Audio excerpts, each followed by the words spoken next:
Two households, both alike in dignity, in fair Verona where we lay our scene. From ancient grudge break to new mutiny, where civil blood makes civil hands unclean. From forth the fatal loins of these two foes, a pair of star-crossed lovers take their life, whose misadventure piteous overthrows doth with their death bury their parents' strife.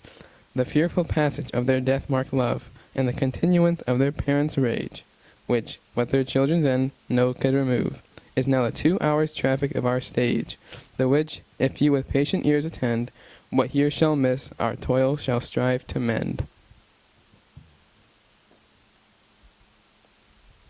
Quarrels between our masters and us their men. This all one. I will show myself a tyrant. When I have fought with the men, I will be civil with the maids. I will cut off their heads. The heads of the maids? Aye, the head of the maid, or their maiden heads.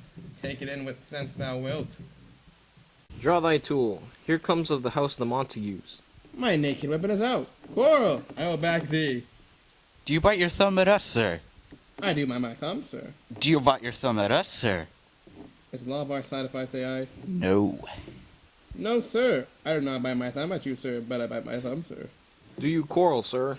Quarrel, sir? No, sir. But if you do, sir, I am for you.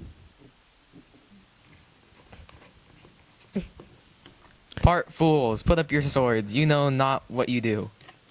Turn thee, Benvolio, look upon thy death. I do but keep the peace.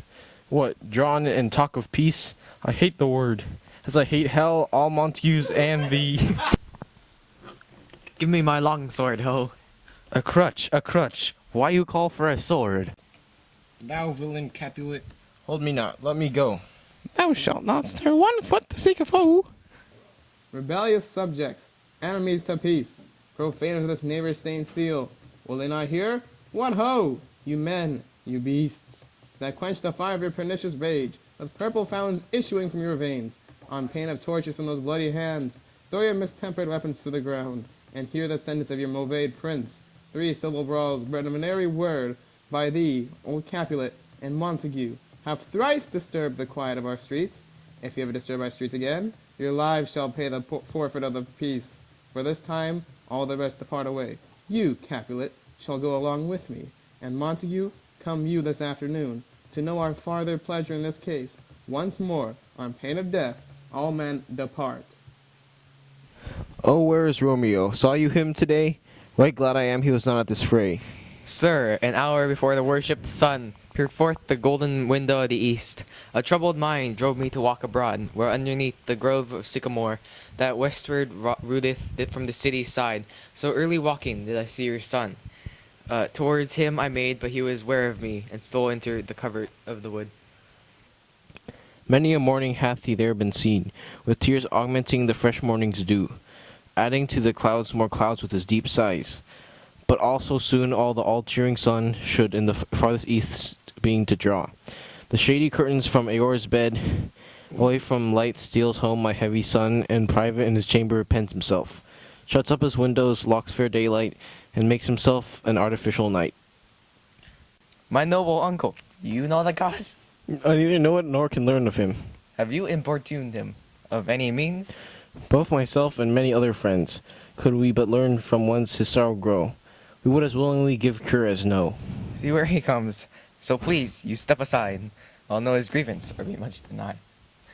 Good morrow, cousin. What sadness lengthens Romeo's hours?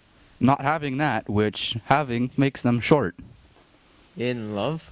Out. Of love? Out of her favor, where I am in love. Alas, that love, so gentle in his view, should be so tyrannous and rough in proof.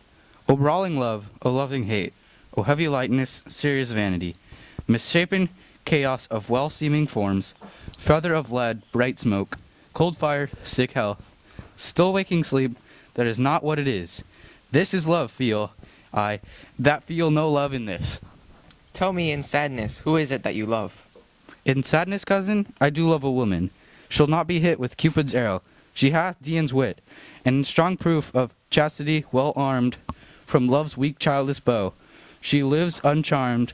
She will not stay the siege of loving terms, nor bide the encounter of assailing eyes, nor open her lap to saint seducing gold.